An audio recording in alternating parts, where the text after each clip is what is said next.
오늘은 파생상품에 대해서 공부를 좀 해보도록 하겠습니다.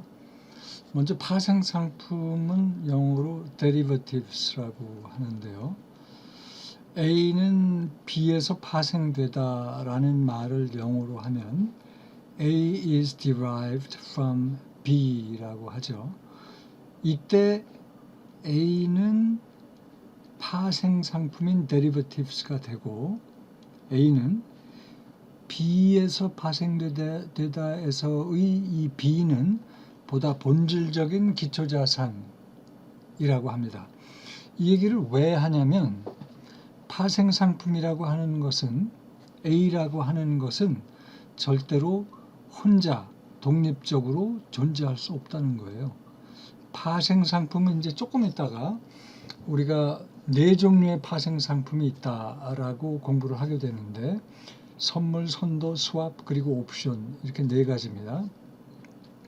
그런데 선물, 선도, 스왑, 옵션, 파생 상품은 혼자 존재할 수 없기 때문에 반드시 선물, 선도, 스왑, 옵션 얘기를 파생 상품 얘기를 하면서 동시에 보다 본질적인 기초자산 얘기를 해야 한다는 것이죠. 그래서 예를 들어서 주가지수, 선물 그러면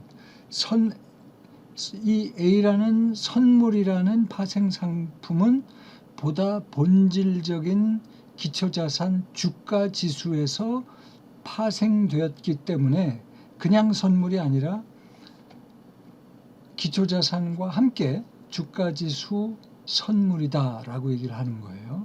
그러니까 이 선물은 주가지수라는 기초자산과 밀접한 연관이 있다.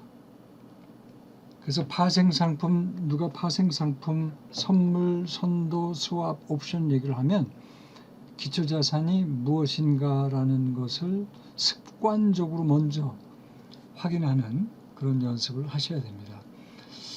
통화 옵션이다 그러면 옵션이라는 파생상품 A가 있는데 이 옵션은 보다 본질적인 기초자산 통화, 여기서 통화는 이제 외국 돈을 의미합니다. 예를 들어서 US 달러에서 파생된 옵션이다.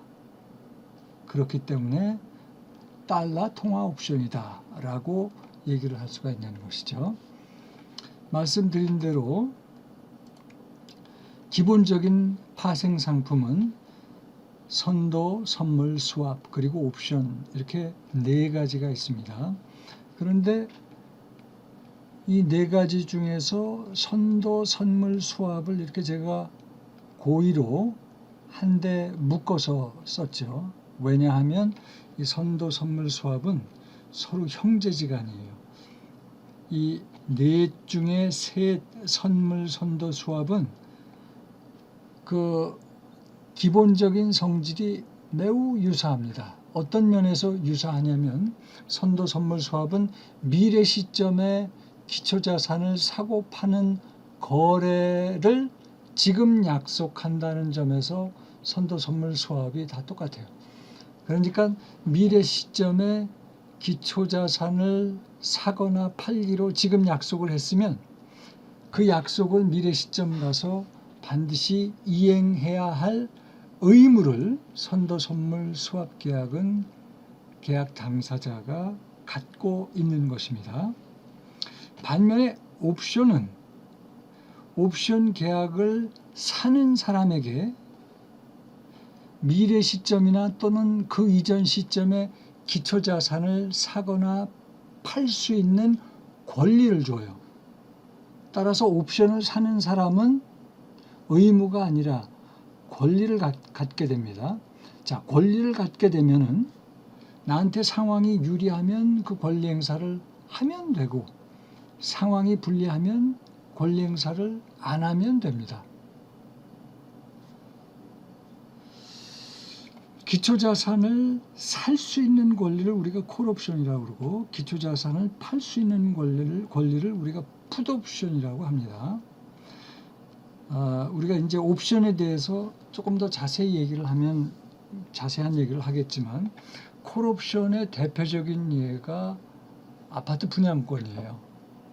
일명 딱지라고 하죠.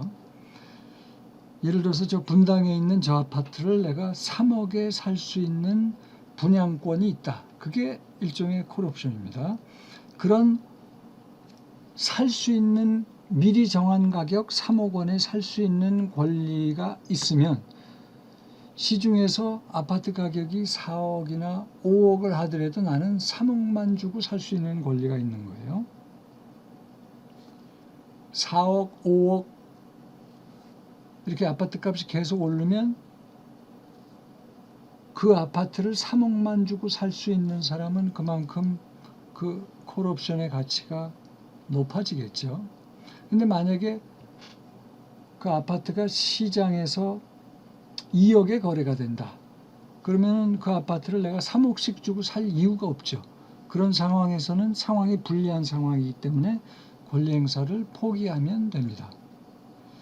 자, 오늘은 첫 시간이기 때문에 파생 상품에 관한 이렇게 소개만 하고 또 자세한 내용은 추가로 올리도록 하겠습니다.